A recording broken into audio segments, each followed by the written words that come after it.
Good morning, Facebook.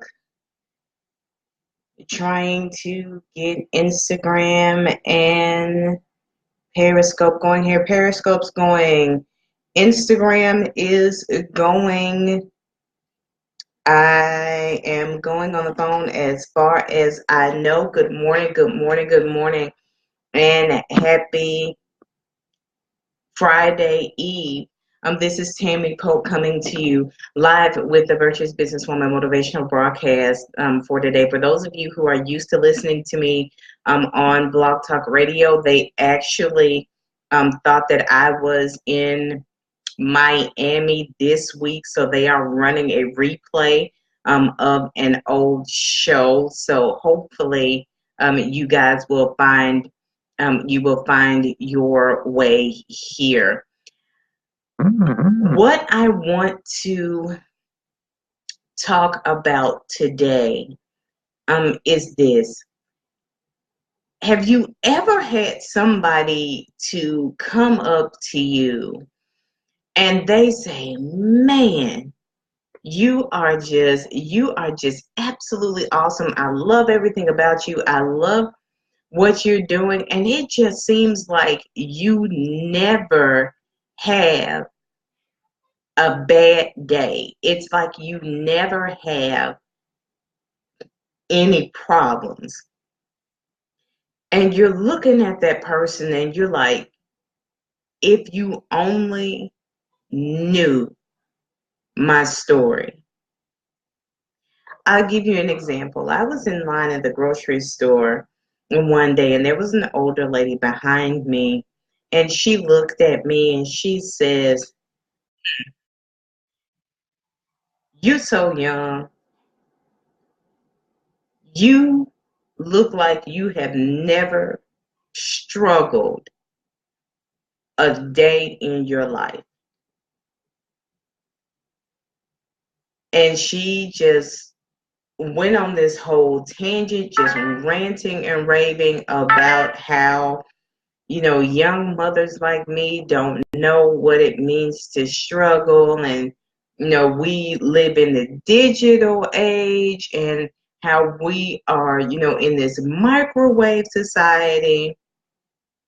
So I let this lady go. Out of respect, I let this lady go on and on and on and finish, what she had to say.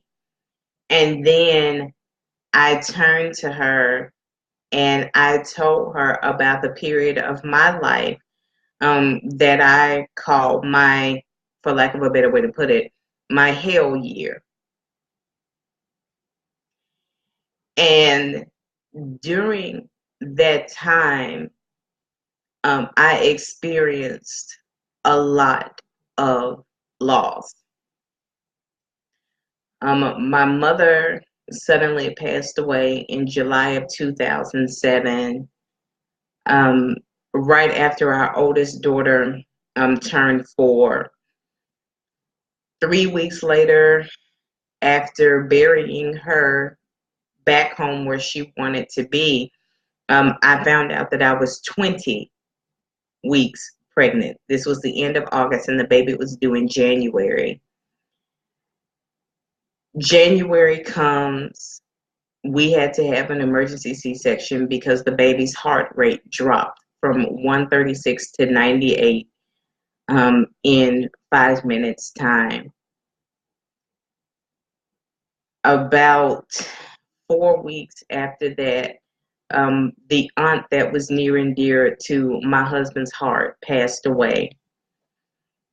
2 months after that, my dad's dad passed away.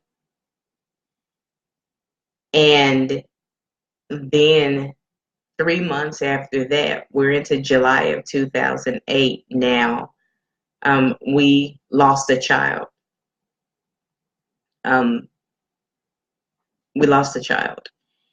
And after that, things literally just spiraled out of control. We lost our car, we lost our apartment, we lost jobs. We had to move back into the home that we found my mother dead in. It was just a really, really rough year. And as I stood there, just talking to this lady, tears welled up in her eyes. And she looked at me and she said, "Sweetheart, how are you still standing? And more importantly, how are you not bitter?" And I told her, "I don't have time to be bitter. I didn't have time to be bitter. Still don't have time to be bitter." But I shared that story because my task today is to help you understand something that you have heard me say a billion times now. And that is that your story is meant to save or to change someone's life, ministry, family, or business. There is somebody that you know or that you may not know who is out there struggling because they feel like they are on their own. They feel like they are at the end of their rope that nobody understands. And one of the main reasons why they feel that way is because the people who have come through, the people who have overcome, the people who have risen above won't open their mouths and tell those people, "I've been there. This is what I did to get over it. And this is what I can do to help you do the same."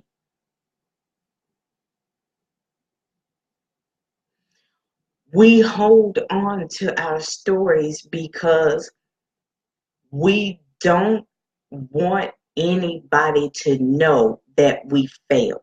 We don't want anybody to know that we struggle. We don't want anybody to know about the life that we were in before we met God and got things right. We don't want people to know because it's painful and it's embarrassing. It's time to get over that.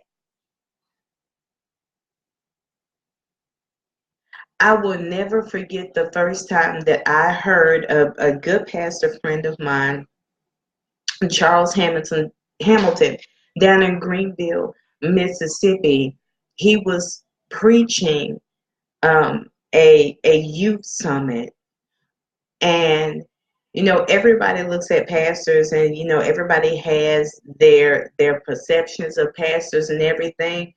But when I tell you that room went quiet when that man stood up there and shared his story about he got drafted um, to Major League Baseball. He talked about how he messed his life up. He talked about being a gang member and selling drugs and all of this other stuff, and that room was quiet. And one of the things that a lot of the young men in that room said, they said, I've never heard somebody talk about their life like that. And then for him to know the ins and outs of, the game that I'm in or the game that I got out of, it helped me to see that I can have another life. I can have a different life. That jail is not the end for me because God got a hold of him in jail. So when you sit back and you say that my story is not going to help anybody, I can't inspire anybody, I don't have anything to say, that's not true.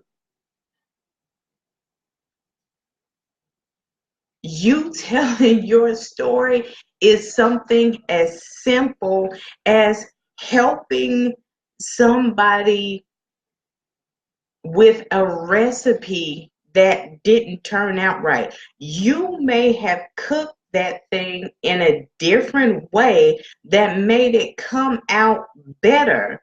So you just helped that person not give up on a dish that they really wanted to make.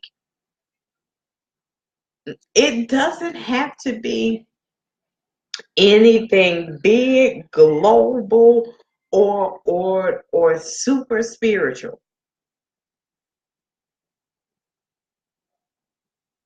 The most powerful story in the world is yours.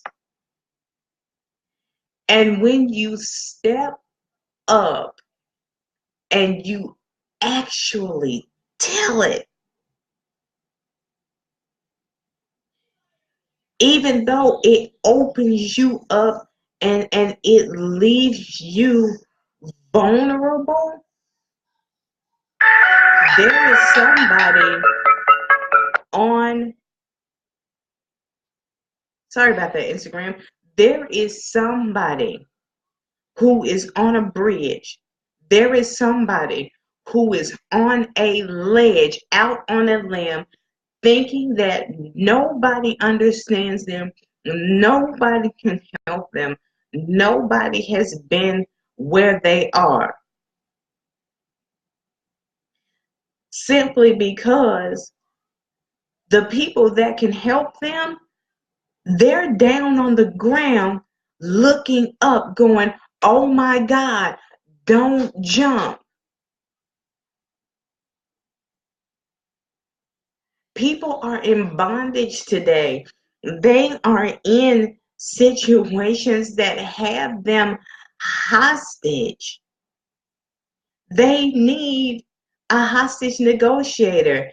They need someone who will help get them off of that limb, who will pull them down off of that wall, off of that ledge, off of that limb.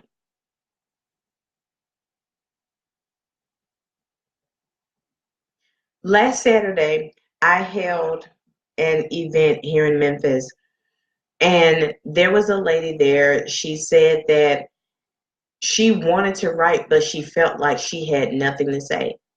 She felt like she had nothing to talk about. So I got up, I walked over to my book display, and I began to tell her the backstories of each one of my books. And she cracked up laughing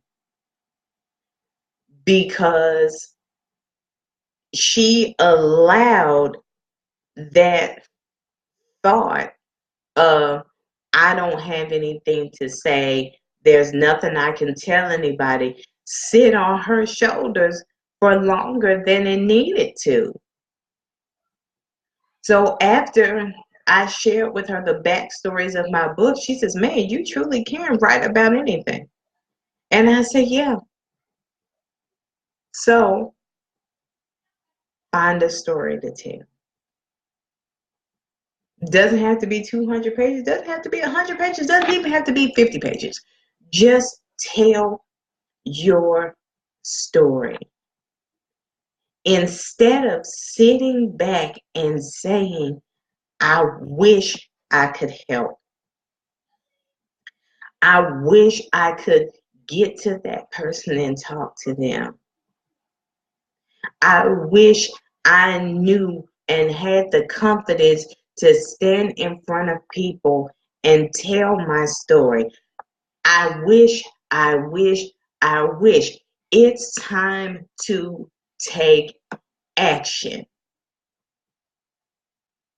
If you've got a fear of standing up in front of people or going live on social media, get somebody to help you.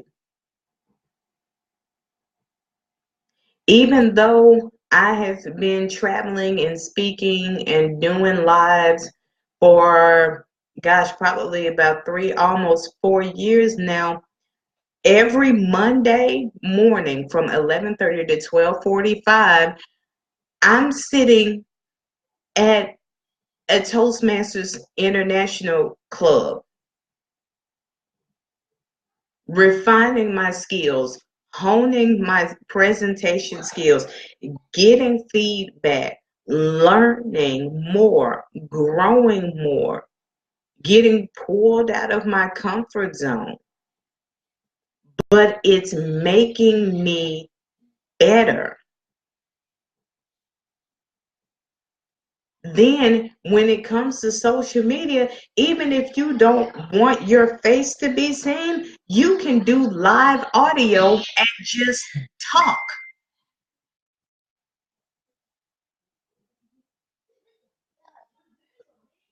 The important part of it all is you can tell your story.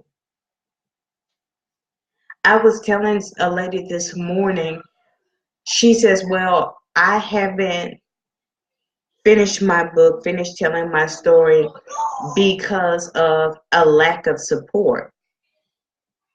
Doesn't matter. Don't let a lack of support keep you from telling your story. And take that from somebody who struggled to continue to write after two very important people in my life read what I wrote and ripped it to shreds. I still went on to write and publish another book 3 months later. It's not about a lack of support. It's about that person that is at the end of their rope because they feel like nobody understands.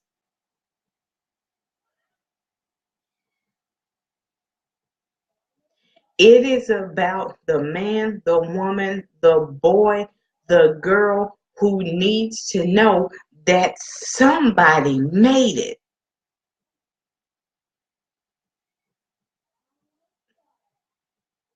We would not have the Bible today if people weren't moved to tell their story, their pain, their struggles, their failures. Everybody has them. But it is important that you tell your story. It's not about the folks in your family that you're going to have to say some not so great things about, or they don't want you to tell it of because they don't want people to know about that part of their lives, and they don't want you to say anything because they're like, God gave me victory over that, so why are you still talking about it? It's not about that either. It's not about that.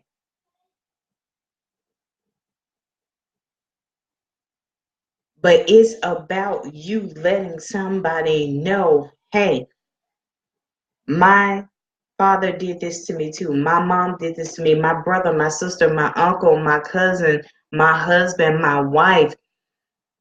It's about letting them know that their story isn't invalid.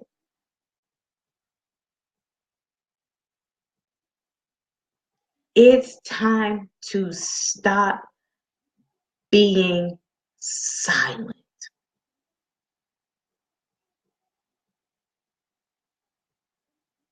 Silence is what is killing the world today.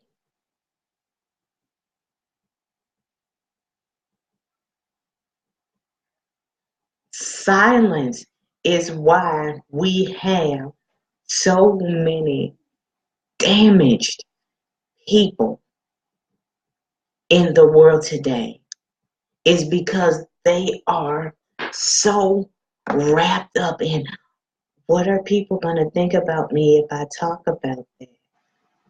Or if I talk about that, it's going to cost me my business. It's going to disrupt my family relationships. Maybe I need to keep this swept under the rug. Then it'll never get dealt with and you'll never help anybody.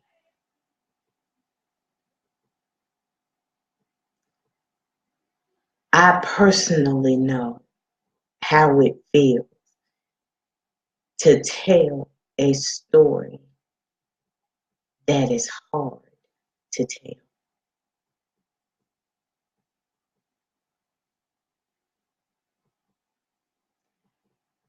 And one thing that I learned was I had to get past my discomfort so that I could help somebody else.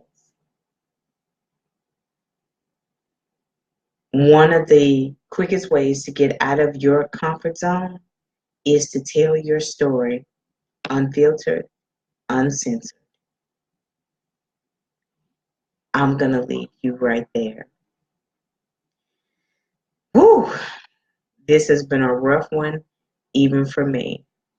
But as always, God bless, Godspeed in all that you do.